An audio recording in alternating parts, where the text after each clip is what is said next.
Good morning, wine-drinking people. Today we are going to be doing an experiment. If you have a funnel and a Fiji bottle and a Fiji bottle cap, you can do this experiment.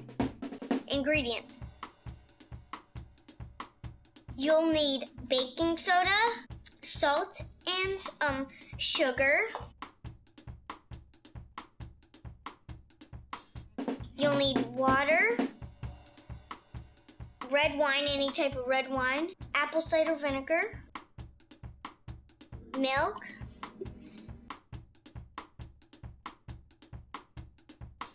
lemon and a lime, and an apple. And let's get started with this. First, use the water. Pour a little of this in. A little bit more. Then you get your wine. Hold your horses. Uh-oh.